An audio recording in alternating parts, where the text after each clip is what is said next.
Pagi, saudara-saudara sekalian yang dikasihi Tuhan, terlebih jemaat GPPI Sejahtera Bandung di dalam ibadah online pada pagi hari ini. Kita bersyukur kepada Tuhan, kita masih diberi kesempatan untuk mendengar firman Tuhan. Sebelumnya kita akan berdoa terlebih dahulu. Tuhan Yesus, Engkau yang akan menolong kami sebentar, supaya kami boleh mengerti firman-Mu. Engkau yang akan mengurapi kami Tuhan dengan urapan-Mu, karena urapan-Mu yang kami perlukan, supaya kami boleh Tuhan mengerti firman-Mu dan melakukan setiap firman-Mu, kekudusan-Mu, urapan-Mu Tuhan, hamba perlukan ketika hamba juga akan menyampaikan firman-Mu Tuhan.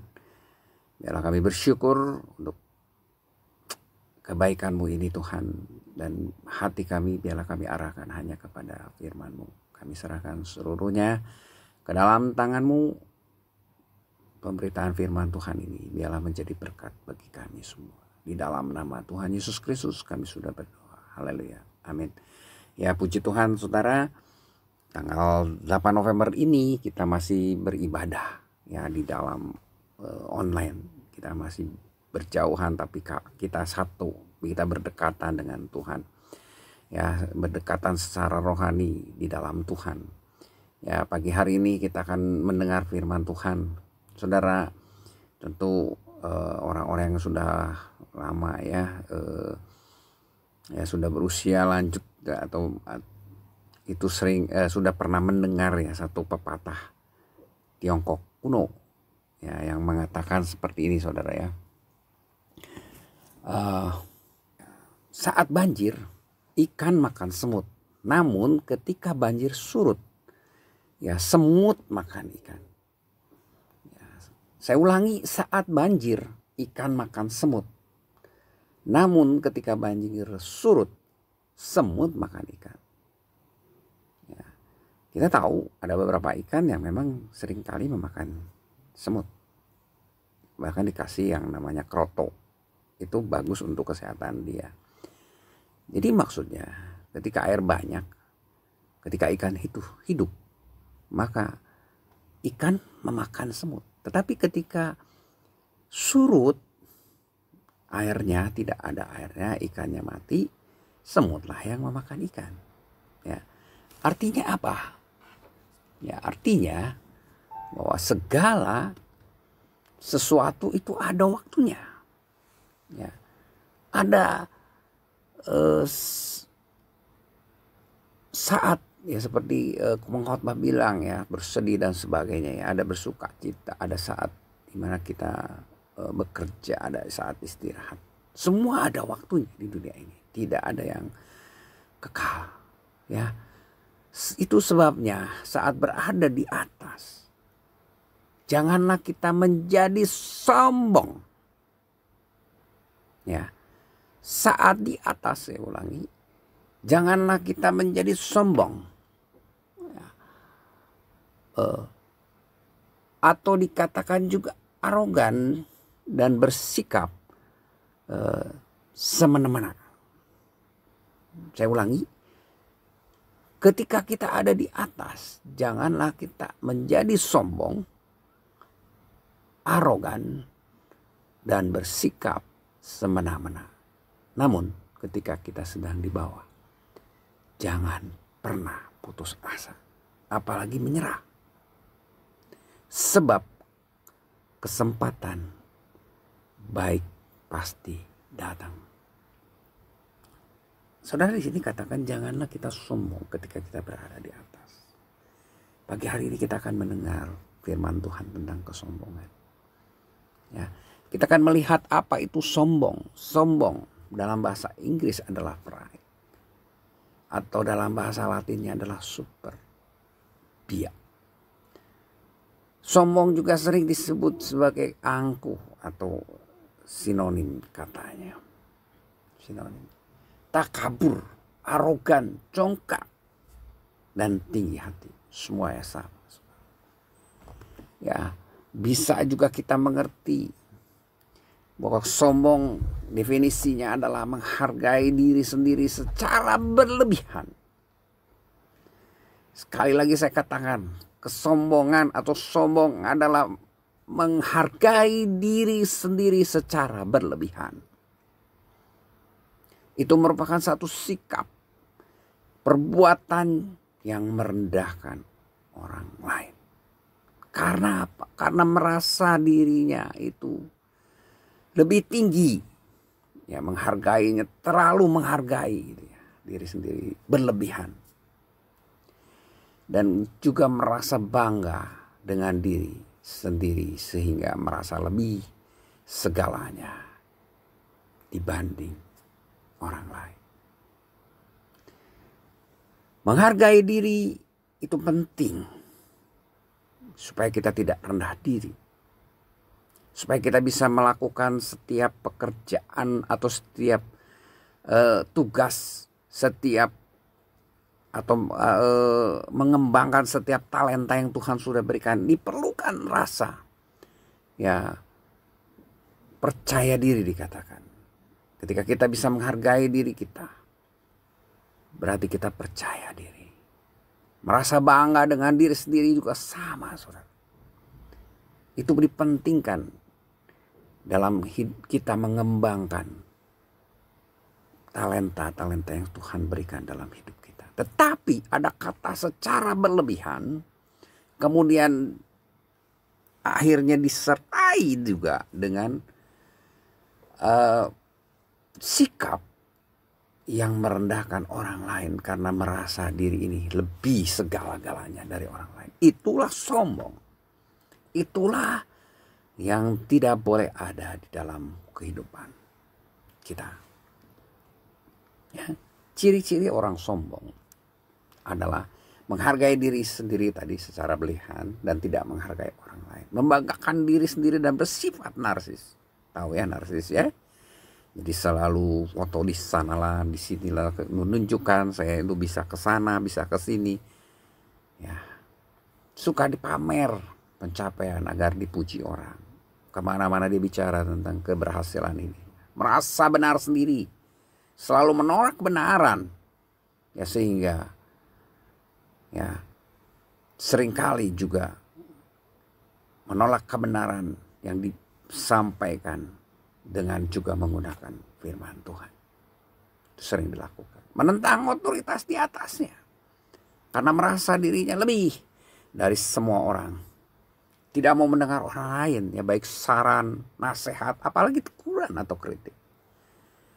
Ya, sering melecehkan orang lain di depan banyak orang. Itu yang ciri-ciri orang sombong dan tidak bisa dan setelah itu semua dilakukan, dia akhirnya tidak bisa bersosialisasi dengan baik. Dia merasa orang lain tidak sebanding dengan dirinya. Sehingga dia tidak mau bergaul dengan orang lain. Terisolasi dan tidak bisa bersosialisasi dengan baik. Lewis mengatakan, orang yang sombong sering tersinggung dengan orang sombong lainnya dan membenci kesombongan orang lain. Dia menganggap orang lain sombong. Dia tersinggung dengan sikap orang lain yang sombong. Dan dia membenci orang yang sombong lainnya. Oleh sebab itu, jangan memelihara kesombongan, karena semakin lama kita memelihara, maka kita akan menyukainya. Orang yang sombong tidak mengenal Allah. Dan kesombongan adalah dosa. Ya, memang sesuai dengan firman Tuhan. Ya, dosa kesombongan ada pada urutan pertama dalam 7 dosa. Maut. Dikatakan dalam Amsal 6 ayat 16 sampai 19. Bunyinya begini saudara. Ya, 6 perkara ini yang dibenci Tuhan. Bahkan 7 perkara yang menjadi kekejian bagi hatinya. Yang pertama adalah mata sombong. Kemudian lidah dusta. Tangan yang menumpahkan darah orang yang tidak bersalah. Hati yang membuat rencana-rencana yang jahat. Kemudian kaki yang segera lari menuju kejahatan. Seorang saksi dusta yang menyembur-jemburkan kebohongan dan yang menimbulkan pertengkaran saudara. Mata yang sombong. Ya, kelihatan saudara. Mata itu adalah pintu hati. Kalau hati kita sombong, maka itu akan terlihat dari mata. Amsal katakan, mata yang sombong itu adalah dosa. Ya, pada urutan pertama dalam 7 dosa yang mendatangkan maut. Ya. Ingat, Allah itu sangat membenci kesombongan. Yakobus 4 ayat 6 katakan, Allah menentang orang yang congkak, tetapi mengasihi orang yang rendah hati. Ya, dosa itu sangat dibenci Allah, tetapi Allah sangat membenci kesombongan. Ya, puji Tuhan. Contoh orang yang sombong ada 10 yang saya catat di sini. Pertama, Firaun. Dia adalah raja yang sombong. Kau lihat, dia juga petang-tang menantang orang-orang Israel yang diurapi Tuhan. Saul sebagai raja pertama Israel juga sama. Dia adalah orang yang sombong.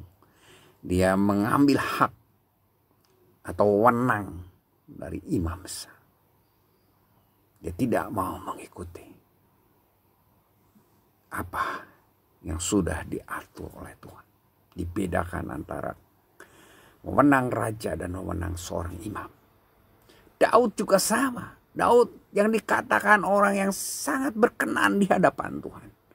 Satu saat dia juga melakukan kesalahan dengan menghitung tentara. Dengan menghitung tentaranya dia ingin menunjukkan bahwa dia memiliki pasukan yang kuat, yang banyak. Itu dosa kesombongan. Ben-Hadad juga sama. Kemudian Sanherib, Nebukadnezar. Ya. Yang akhirnya direndahkan serendah-rendahnya menjadi seperti binatang makan rumput, kena embun dan berambut yang tidak terurus, kukunya panjang banyak. Sampai dia sadar, ya, bahwa Allah lebih dari itu. Yang lain adalah Belsasar. Belsasar juga sama. Dia adalah orang kedua, ya, keturunan dari Nebukadnezar, yang bersama-sama dengan ayahnya. Waktu itu memerintah, cuman ayahnya berhalangan. Sama.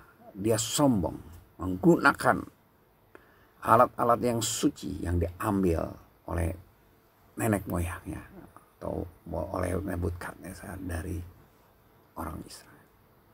Alat-alat yang ada di rumah Tuhan dipergunakan untuk bermabuk-mabukan, dan Tuhan langsung melakukan tindakan dengan membunuh dia. Haman sama. Dia tidak mau, ya, dikalahkan oleh Mordekai. Mau membunuh dia. Dan akhirnya dia ditinggikan dalam tiang yang disediakan untuk Mordekai. Herodes sama, saudara. Herodes adalah penguasa juga. Nah, ini yang dikisahkan adalah Herodes Agripa. Dia sombong. Ya. Kita melihat orang yang sombong tidak luput dari hukuman Tuhan. Karena Tuhan sangat membenci orang yang sombong. Dan kesombongan, kalau kita melihat ini orang-orang, ada orang yang percaya kepada Allah, ada orang di luar Allah. Karena kesombongan juga merupakan dosa universal. Dan muncul tanpa kita sadari. Daud, orang yang rendah hati. Kita bisa melihat dalam peristiwa lain, Daud menunjukkan kerendahan hatinya. Nabi Nathan, ya, ketika menegur Daud langsung juga dia merendahkan diri, dia mengakui dosanya. Ketika dia diejek, ketika dia dikejar-kejar oleh Saul, sebenarnya beberapa banyak waktu yang dia bisa, ya, atau kesempatan yang dia bisa pakai untuk membunuh Saul, tetapi dia tetap orang yang rendah. Namun dia juga secara tidak sadar melakukan sesuatu hal yang dianggap kesombongan, menghitung tentara yang dia miliki. Ya. Kesombongan juga mengubah seorang kepala kerubim Allah, kepala dari malaikat-malaikat, menjadi Satan, bapa segala kebohongan. Kesombongan juga membuat Hawa jatuh dalam bujukan iblis karena menawarkan untuk menjadi sama dengan Allah. Iblis membangkitkan kesombongan dalam diri Hawa dengan satu iming-iming bahwa dia akan menjadi sama dengan Allah. Ya, jadi dosa kesombongan dikatakan sebagai dosa dari dosa-dosa, dari segala dosa. Dosa yang cukup berat. Ya. Kesombongan menurut Tuhan itu tidak mau menyerahkan hidupnya secara total untuk Tuhan.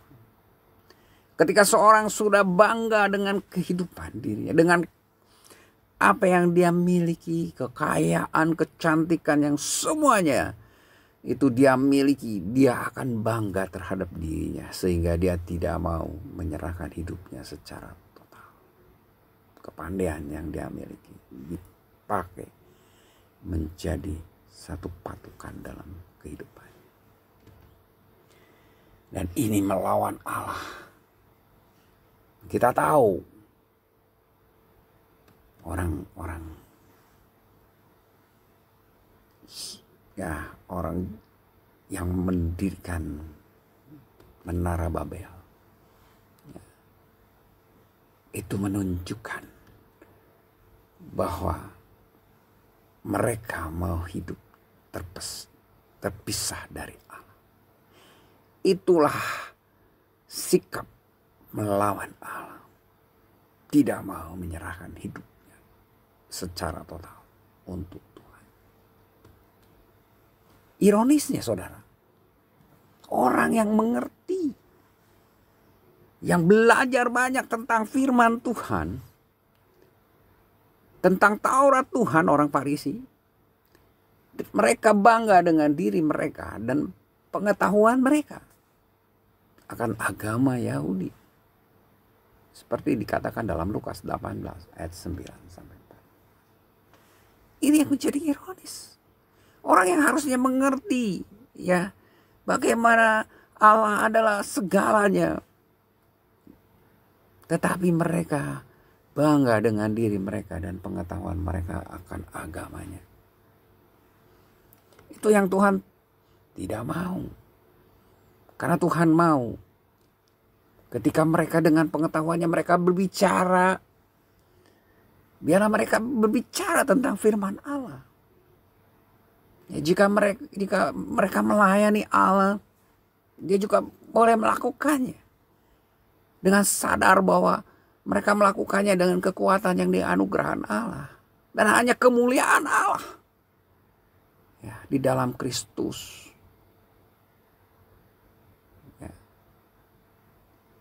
Itulah yang dibesarkan, yang diutamakan. Karena dialah yang mempunyai kemuliaan dan kuasa sampai selama-lamanya. 1 Petrus 4 ayat 11 katakan itu. Ya, saudara. Sebab siapakah yang menganggap engkau begitu penting, firman Tuhan katakan. Ya, Paulus mengatakan di dalam 1 Korintus 4 ayat 7. Dan apakah yang engkau punyai yang tidak engkau terima? Dan jika engkau memang menerimanya, mengapa engkau memegahkan diri seolah-olah engkau tidak menerimanya? Segala pengetahuan yang kita miliki, terutama pengetahuan tentang ketuhanan atau dengan tentang Yesus, tentang isi dari Alkitab yang begitu luar biasa. Itu semuanya dari Allah. Roh Kudus yang memberikan pengertian kepada kita tentang firman Tuhan. Namun, ya, sayang pengetahuan agama ini memiliki potensi menjadikan orang sombong. Merasa lebih tahu akan hal-hal yang rohani. Merasa lebih suci. Sehingga kesombongan ini juga memecah banyak, ya, pengikut Tuhan. Dan mendirikan banyak sinode. Kita melihat banyak hamba-hamba Tuhan yang keluar dari sinodenya karena merasa dirinya benar. Tuhan ingin mereka bersatu. Doa Tuhan Yesus, Yohanes 17 katakan. Yesus berdoa untuk murid-muridnya dan untuk kita semua yang akan mendapatkan anugerah untuk menjadi pengikut Yesus. Menjadi pengikut Kristus atau dikatakan sebagai orang Kristen. Untuk bersatu, namun mereka memecah-mecahkan diri karena pengetahuan mereka. Jadi pengetahuan agama menjadi potensi yang membuat orang menjadi sombong. Merasa lebih tahu akan hal-hal rohani.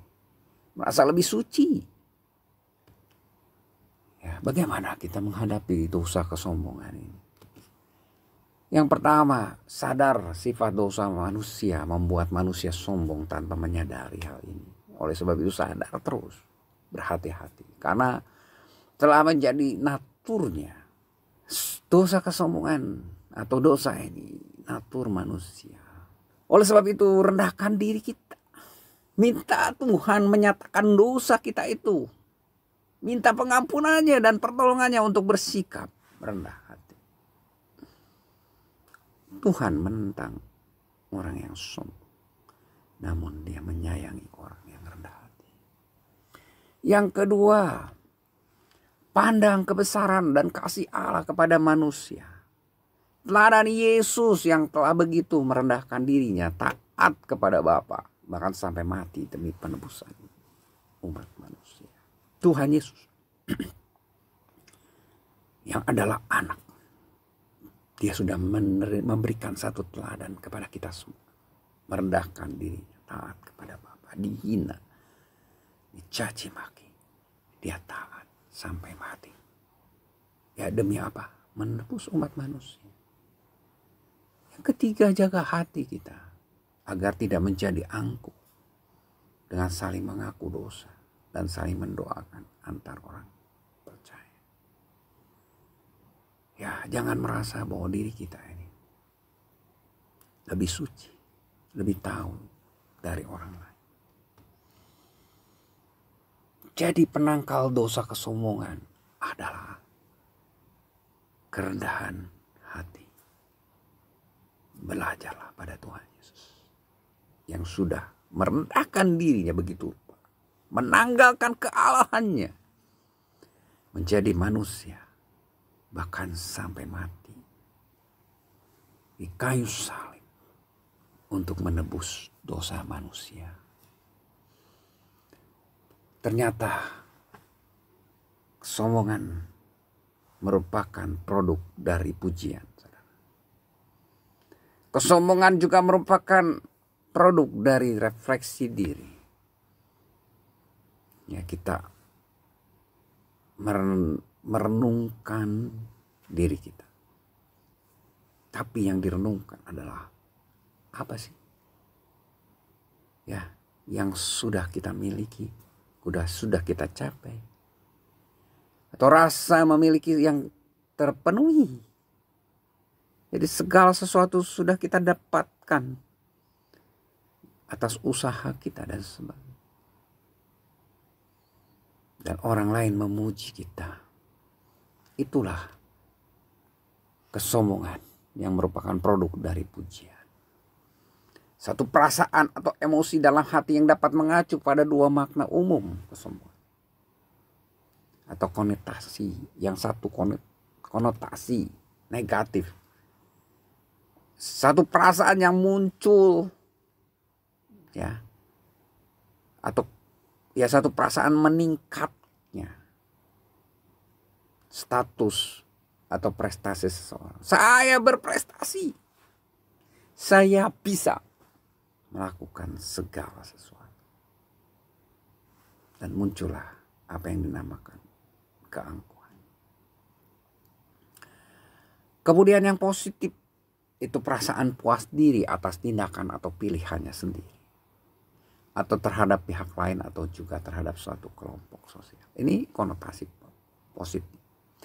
Memang orang yang gak percaya diri, seperti saya tadi katakan, orang yang tidak bangga atas diri, dia juga sulit mengembangkan talenta yang Tuhan berikan.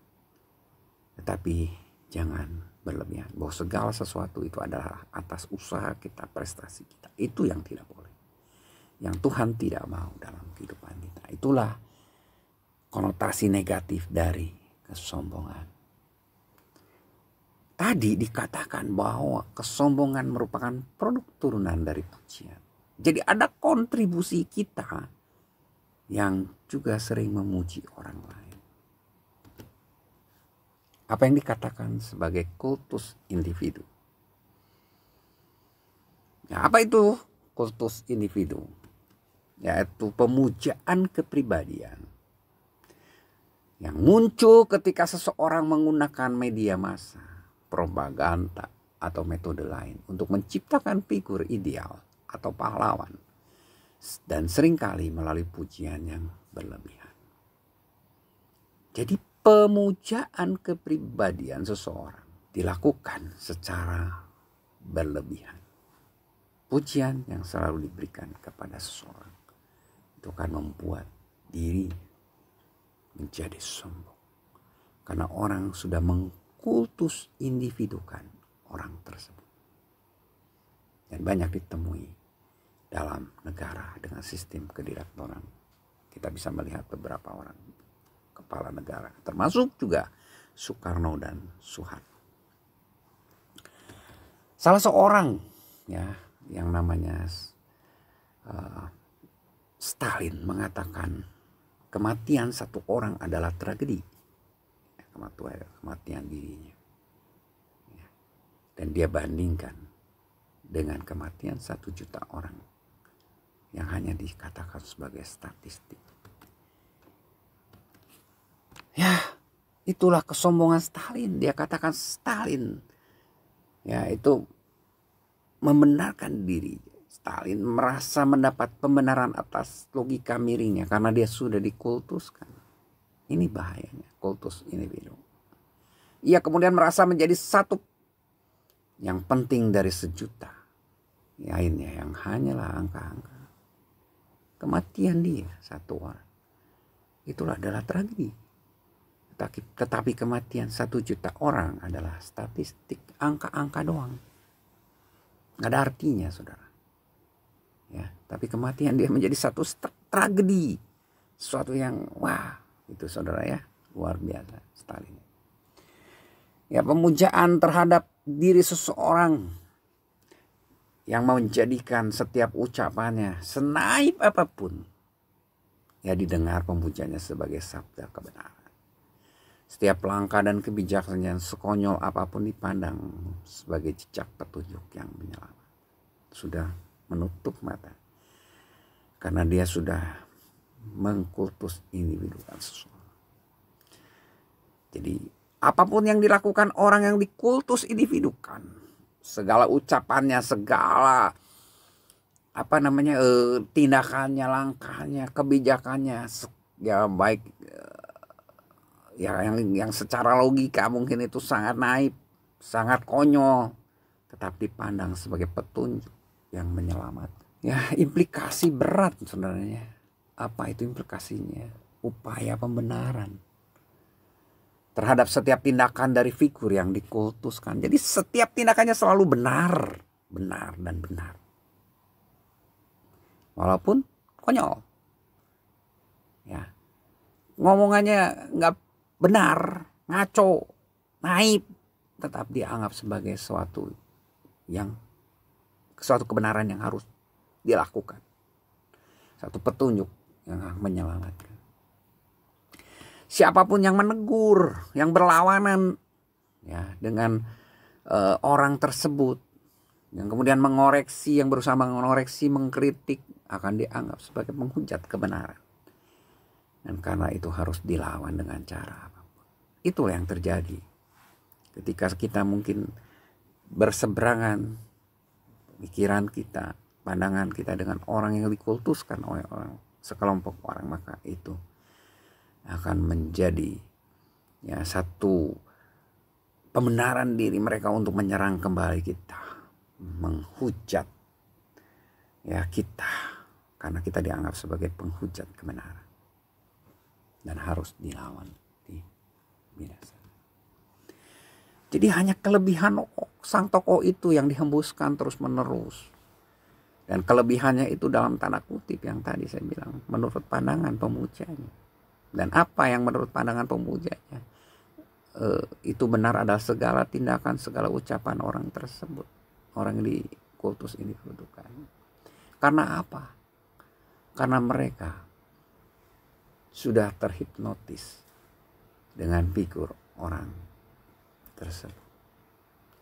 Ya, ketika sudah terhipnotis, sudah tidak bisa lagi menggunakan nalar berpikirnya secara jernih, saudara. Tidak bisa menganalisa dengan bersih, dengan baik. Ya, sehingga menumpukan diri sebagai pembela paling depan atas koreksi apapun yang datang dari pihak lawan. Semua yang bertentangan dengan dia dalam pandangan dianggap sebagai lawan, harus dilawan.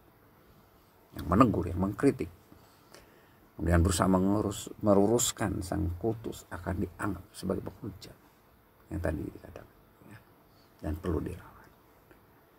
Jika perlu sampai berkarat tanah, sampai mati, mereka akan bela orang yang mereka kultus individukan. Ini bahayanya, saudara. Jadi umat atau jemaat yang mengkultus individukan seorang hamba Tuhan,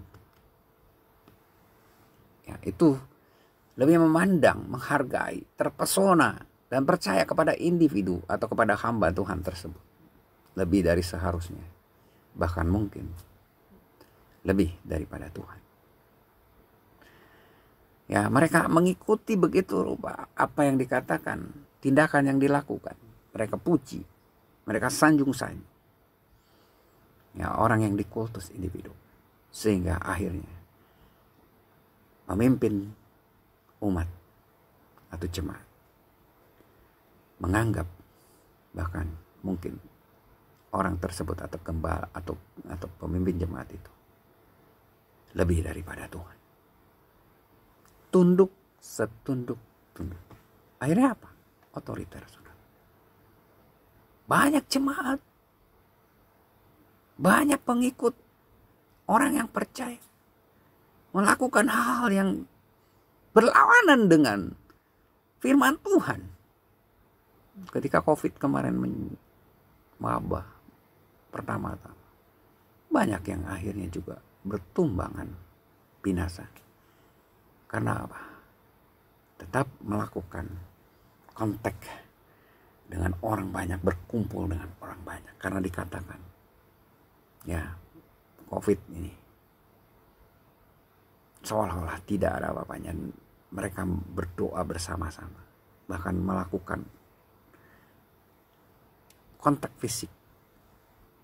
Sang kultus, ya, menjamah setiap orang dan akhirnya banyak orang yang mati. Jadi ini berbahaya. Karena apa? Karena manusia itu sebetulnya tetap memiliki kelemahan dan banyak yang akhirnya kecewa, pahit. Bang, kemudian sadar, saudara, akan kesalahannya mengkultuskan orang. Setelah mereka melihat bahwa individu yang dia kultuskan juga bisa mengecewakan, karena mereka adalah manusia biasa juga. Akhirnya Tuhan yang ditinggal, gereja yang ditinggalkan. Karena kultus individu itu pada dasarnya adalah adalah satu upaya memitologikan manusia. Ini yang terjadi ketika orang-orang menyebut Barnabas sebagai Zeus dan Paulus sebagai Hermes. Ya, dikisahkan dalam Kisah Rasul 14 ayat 12. Bahkan imam dewa Zeus itu datang.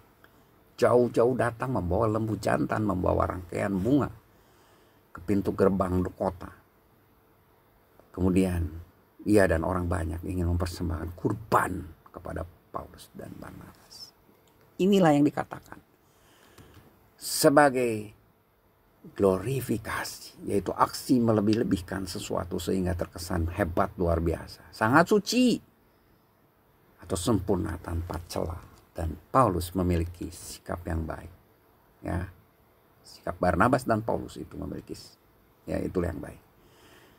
Ya, dia merobekkan pakaian mereka, dia berlari masuk ke tengah orang banyak sambil berseru bahwa dia tidak ingin diperlakukan seperti itu karena dia adalah manusia juga, sama seperti orang-orang itu. Ya, tetapi yang dia inginkan justru dia ingin supaya orang-orang itu berbalik, ya, dari hal-hal yang sia-sia yang dilakukannya selama ini. Berbalik kepada Allah yang hidup, yang menciptakan langit dan bumi dan laut dan segala sesuatu yang ada. Dia membawa kabar baik. Ya, dia robek bajunya ketika dia ditinggikan. Karena dia tahu betapa mengerikannya dosa kesombongan. Itu sama seperti Tuhan Yesus. Tuhan Yesus bersikap ketika orang banyak mengejar Tuhan Yesus dan ingin mengangkat Tuhan Yesus menjadi raja mereka secara paksa. Tuhan Yesus tahu ini saatnya mengundurkan diri dari mereka semua yang mengagung-agung, yang mengeluh-ngeluhkan dia. Karena menjadi raja secara lahiriah bukanlah tujuannya saat itu. Tuhan Yesus menolak kultus individu terhadap dirinya. Bahkan kita melihat, ya, kepada orang yang disembuhkan dari sakit, dia selalu berpesan agar tidak dikatakan kepada orang lain peristiwa penyembuhan itu. Dan terjadilah apa yang dinamakan atas sikap Paulus, atas sikap Tuhan Yesus lawan daripada kultus individu, yaitu denominasi. Lawan dari pengkultus individuan atau glorifikasi adalah demonisasi, yaitu sikap melebih-lebihkan keburukan atau kejahatan sehingga sesuatu jadi tampak buruk luar biasa, jahat sempurna, tidak ada sedikit pun kebaikan. Ini yang ditonjolkan. Sama di dunia politik pun. Ya, kita melihat ketika banyak orang yang sakit hati. Dulu dia mungkin mengagung-agungkan. Ketika dia sakit hati, karena ditolak pengagungan itu, diabaikan kata-kata pujian, akhirnya melakukan demonisasi, keburukan-keburukan yang ditunjukkan. Tetapi Tuhan Yesus, Paulus, Barnabas mau menerima sikap ini. Ya, karena apa? Mereka mengerti. Orang yang menolak, yang pengkultus individual mengerti. Seperti malaikat yang ketika disembah oleh Yohanes, dia mengatakan jangan berbuat demikian. Aku ini hamba sama seperti engkau dan saudara-saudaramu, para nabi dan semua mereka yang menuruti segala perkataan kitab suci. Sembahlah Allah. Ya, jadi yang pertama, tidak layak manusia atau ciptaan Tuhan disembah, dipuja atau disanjung. Inilah yang harus kita sadari. Bahwa kita tidak layak dipuji, disembah, dipuja, disanjung secara berlebihan. Yang kedua, hanya Tuhan sadar bahwa segala pujian dan hormat itu hanya milik Tuhan. Itu yang Tuhan mau, saudara. Wahyu 4 juga dikatakan. Ketika 24, tua-tua itu tersungkur di hadapan dan dia mengatakan, ya Tuhan dan Allah kami, engkau layak menerima puji-pujian dan hormat dan kuasa. Bagi dia yang duduk di atas tahta dan bagi anak domba adalah puji-pujian dan hormat dan kemuliaan dan kuasa sampai selama-lamanya. Dan yang ketiga, ya, yang harus kita miliki kesadaran, Ya, bahwa semua yang ada pada kita itu adalah dari Tuhan. Dikatakan Hosea 2 ayat 7, akulah yang memberi kepadanya gandum, anggur, dan minyak. Dan yang memperbanyak bagi dia perak emas yang dibuat mereka menjadi patung Baal. Pemberian Tuhan bahkan disembah, dijadikan patung Baal. Mereka tidak sadar, tidak insaf bahwa semua itu diberikan oleh Tuhan. Tuhan ingin supaya kita tidak bermegah atas kebijaksanaan yang Tuhan berikan kepada kita. Bermegah, ya, katakan terlalu bangga, bermegah terhadap kekuatan kita yang diberikan oleh Tuhan. Atau karena kekayaan kita. Kalau kita semua bermegah, biarlah kita bermegah karena memahami dan mengenal Allah. Semua yang ada pada kita itu adalah dari Tuhan. Ya saudaraku, inilah yang Tuhan mau dalam kehidupan kita. Oleh sebab itu, sadarlah, seringkali kita memiliki kontribusi terhadap kesombongan seseorang. Karena apa? Karena kita banyak memberikan pujian. Karena kesombongan adalah produk dari pujian. Tuhan katakan tidak baik makan banyak madu. Sebab itu biarlah jarang kata-kata pujian. Orang perlu pujian untuk bisa mengembangkan diri, tapi jangan berlebihan. Jarang. Pujian harus diberikan, tapi jarang. Dan kita harus berimbang. Ya, untuk memberikan pujian maupun saran. Kita bisa menunjukkan kekurangan orang. Mengingatkan orang itu. Dan ingat bahwa mereka adalah manusia biasa. Hati-hati dengan pujian kita. Tidak baik makan banyak madu. Memberikan yang manis-manis. Hanya yang manis-manis. Kita harus berimbang. Berikan pujian. Juga berikan saran, kritik yang membangun. Puji Tuhan. Sebagai kesimpulan firman Tuhan. Kesombongan adalah yang pertama, kesombongan adalah dosa yang sangat Tuhan benci. Karena merupakan sikap yang tidak mau tunduk secara total kepada Tuhan. Yang kedua, dan kesombongan ini menyebabkan atau sebagai penyebab kehancuran hidup manusia. Yang ketiga, ada kontribusi kita atas kesombongan seseorang. Hati-hati dengan kata-kata pujian. Yang keempat, jangan kita membuat orang menjadi sombong sehingga mencuri kemuliaan Allah. Haleluya. Tuhan Yesus memberkati kita semua. Amin. Mari kita sama-sama berdoa kembali. Terima kasih Tuhan untuk firman-Mu. Kau mengingatkan kami. Untuk kami tidak mengambil kemuliaan-Mu. Tidak menjadi sombong. Tidak terlalu bangga berlebih-lebihan terhadap apa yang kami miliki Tuhan. Karena semuanya berasal dari Engkau. Dan kita juga dan kami juga Tuhan tidak melakukan atau memberikan puji-pujian yang berlebihan. Menganggap seseorang segalanya Tuhan. Melebihi Engkau bahkan Tuhan. Karena segala kemuliaan, segala pujian hanya milik Engkau Bapa. Biarlah Tuhan, Engkau yang akan menuntun kami. Untuk kami bisa melakukan semuanya. Supaya kami tidak menjerumuskan orang dengan mengutus individukan dia. Dan dia menjadi sombong, menjadi lawan Engkau. Menjadi dibenci oleh Engkau Tuhan. Tuhan yang menolong kami semua, memberikan kekuatan buat kami. Untuk kami mengerti, untuk kami bisa Tuhan melakukan setiap firman. Dalam nama Tuhan Yesus Kristus kami sudah berdoa dan mengucap syukur. Haleluya. Amin. Ya Tuhan, hati kami limpah dengan syukur. Karena kami punya Allah seperti Engkau Tuhan. Allah yang rela mati, Allah yang rela memberikan segalanya untuk kami. Kami yang seharusnya binasa, Engkau selamatkan, Engkau pulihkan. Dan sampai kapanpun Tuhan, kami gak akan pernah bisa balas kebaikan Tuhan dalam hidup kami Tuhan. Maka dari itu Tuhan, kami persembahkan hidup kami di mezbah-Mu Tuhan, untuk kemuliaan-Mu ya Bapa. Terima kasih Yesus. Kau Allah yang setia, Bapa yang mulia,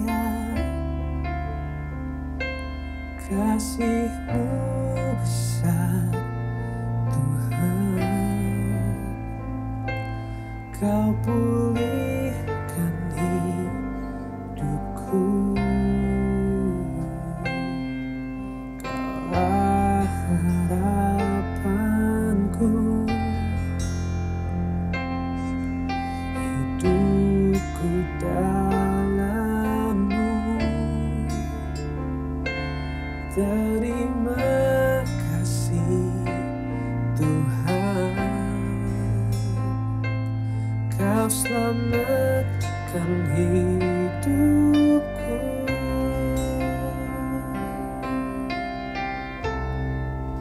Dengan apa kan ku balas segala kebaikan-Mu? Segenap hatiku menyembah-Mu, Yesus. Ku bersyukur padamu selamanya.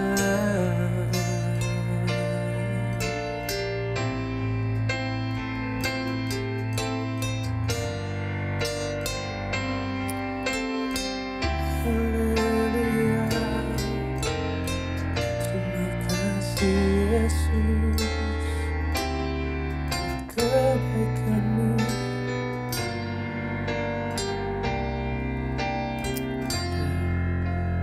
Mari kita angkat suara kita nyanyikan sekali lagi. Kau Allah yang setia, Kau Allah yang setia, Bapa yang mulia. Kasih-Mu besar Tuhan. Kau pulihkan hidupku. Dengan apa kan ku balas segala kebaikan-Mu? Segenap hatiku menyembah-Mu, Yesus. Ku bersyukur padamu. Dengan apa kan ku balas segala kebaikan-Mu? Segenap hatiku menyembah-Mu, Yesus. Ku bersyukur padamu selamanya. Oh, ku bersyukur Tuhan atas kebaikan-Mu, atas rahmat kasih setia-Mu yang selalu baru setiap pagi, Bapa, dalam hidup kami. Dengan apa kan ku balas segala kebaikan-Mu? Segenap hatiku menyembah-Mu, Yesus. Ku bersyukur padamu. Dengan apa kan ku balas segala kebaikan-Mu?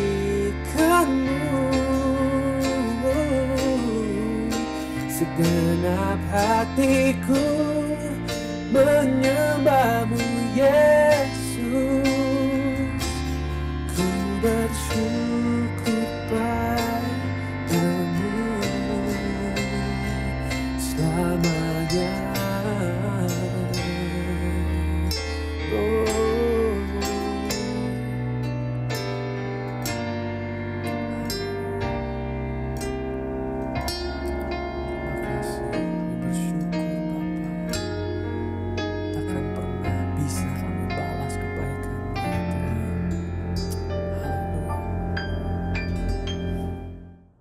Shalom, selamat pagi Bapak Ibu yang dikasihi Tuhan. Selamat bertemu kembali dalam kasih Tuhan ya. Kita sudah mendengarkan firman Tuhan. Firman Tuhan pagi hari ini suatu teguran ya, buat saya, buat saudara, bahkan buat yang menyampaikan juga ya. Karena firman Tuhan itu pedang bermata dua. Kalau firman Tuhan bilang jangan sombong ya, jangan sombong. Bukan hanya yang mendengarkan saja, Bapak Ibu Saudara jangan sombong, tetapi yang menyampaikan juga jangan sombong. Ya, jadi begitu. Sombong itu tidak disukai Tuhan, dibenci oleh Tuhan orang yang sombong. Ya, yang merasa dirinya wah, bisa, merasa dirinya kaya, mampu. Ya, itu Tuhan tidak senang.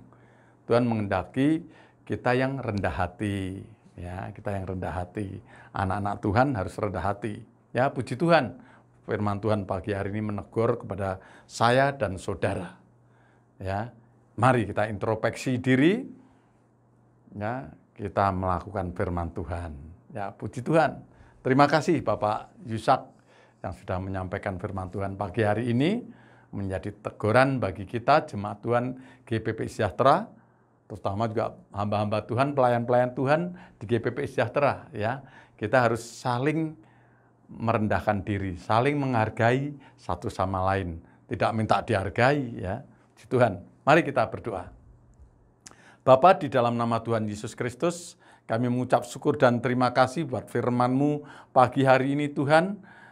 Ampuni segala kekurangan kelemahan kami Tuhan, mungkin kami juga ada sedikit sombong, yang tidak disengaja maupun yang disengaja. Ampuni Tuhan akan kekurangan dan kelemahan kami. Tuhan berkati terus hamba-Mu dan pakai terus hamba-Mu yang sudah menyampaikan firman-Mu pagi hari ini, pakai menjadi saksi dan terang-Mu.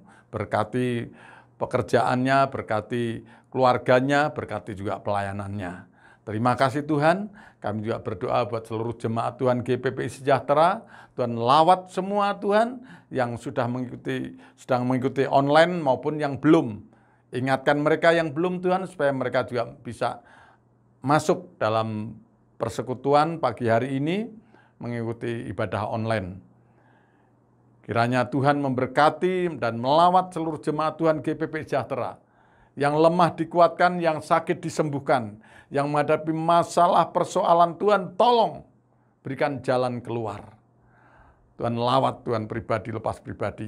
Berkati hamba-hamba-Mu yang sudah ambil bagian dalam pekerjaan-Mu Tuhan, baik yang ambil bagian pada pagi hari ini, baik pemimpin pujian, pemain musik, juga keluarga Bapak Hasan, Saudari Cynthia, hamba-Mu Bapak Gembala, Tuhan pakai Tuhan. Bapak Gembala Tuhan untuk mendewasakan jemaat Tuhan GPP Sejahtera dengan hikmat yang daripada-Mu Bapa.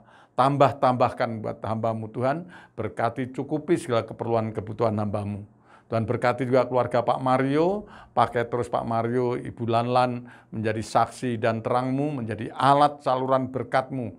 Berkati juga Bapak Yandi, Tuhan, semua yang mengambil bagian dalam pekerjaan-Mu, baik guru-guru sekolah minggu maupun juga pembina anak-anak remaja. Tuhan pakai dia Tuhan untuk menjadi alat saluran berkat-Mu. Terima kasih Tuhan Yesus. Pagi hari ini kami juga berdoa buat negara dan bangsa Indonesia. Tuhan berkati Bapak Presiden, Wakil Presiden. Berkati apa yang menjadi rencana-rencana pemimpin dari pemerintah pusat maupun daerah, Tuhan biar sejalan dan betul-betul terlaksana dan sukses dalam kepemimpinan Bapak Joko Widodo ini Tuhan. Baik pembangunan infrastruktur, pembangunan kilang-kilang minyak maupun juga semuanya Tuhan, baik hasil hutan, hasil bumi, hasil laut, semua Tuhan supaya dibudidayakan lebih baik lagi. Tuhan kami berdoa buat ekonomi bangsa dan negara ini Tuhan, supaya lebih baik lagi Tuhan. Kami serahkan ke dalam tangan-Mu Tuhan, karena dampak dari COVID-19 ini Tuhan, yang akhir-akhir ini merosot. Tetapi kami yakin dan percaya sebentar lagi akan nyata kuasa Tuhan Tuhan akan memberkati Indonesia sehingga dipulihkan ekonominya, dipulihkan bangsa masyarakatnya, dan jamah seluruh masyarakat Indonesia supaya taat mengikuti anjuran pemerintah yaitu 3M, protokol kesehatan. Tuhan berkati Tuhan supaya semua melakukan apa yang menjadi hak-hak mereka. Terima kasih Tuhan Yesus, berkati juga Tuhan para dokter, para medis, pakai terus menjadi alat saluran berkat-Mu. Terima kasih Tuhan kalau kami dengar berita bahwa hari ini yang sembuh 3.800-an orang. Tuhan tambahkan Tuhan mereka yang Engkau sembuhkan. Pakai Tuhan para dokter, para medis dengan semangat, dengan kesungguhan dalam menjalankan tugas-tugas mereka. Terima kasih Tuhan, terima kasih. Berkati juga TNI dan Polri, para relawan sebagai benteng negara ini Tuhan, sertai dengan malaikat-malaikat surga, sehingga Indonesia tetap aman dan damai, kondusif. Tuhan, kami serahkan ke dalam tangan-Mu. Terima kasih Tuhan Yesus, terima kasih. Segala puji dan hormat dan syukur hanya bagi Engkau, dalam nama Bapa, Putra, dan Roh Kudus. Dalam nama Tuhan Yesus kami berdoa dan mengucap syukur. Haleluya, amin. Ya, puji Tuhan. Kita sudah berdoa, nanti saya serahkan kepada Bapak Pendeta Herman untuk tutup dan doa berkat. Sebelumnya saya ingatkan, Bapak Ibu sisihkan berkat saudara, persembahkan untuk pekerjaan Tuhan. Ingat, ya, bulan depan, ini sekarang November, bulan depan sudah Desember, ya. Kita akan adakan Natal, bagaimana nanti caranya, pokoknya kita siap-siap saja. Persembahan ditabung di rumah masing-masing, nanti disetor ke bendahara atau ke panitia Natal atau ke guru-guru sekolah minggu, nanti bagaimana teknisnya untuk diatur semua. Ya, kita berdoa, pasti Bapak Ibu semua sudah rindu untuk bertemu semua, ya, bertatap muka. Ya, puji Tuhan. Nanti kita akhir tahun kita pasti akan bertemu, ya, puji Tuhan. Saya rasa itu saja pengumuman. Minggu depan masih tetap kita online. Jangan lupa tetap pakai masker. Ya. Salam. Tuhan memberkati. Saudara-saudara, mari kita bangkit berdiri. Kita akan mengangkat tangan kita akan berdoa.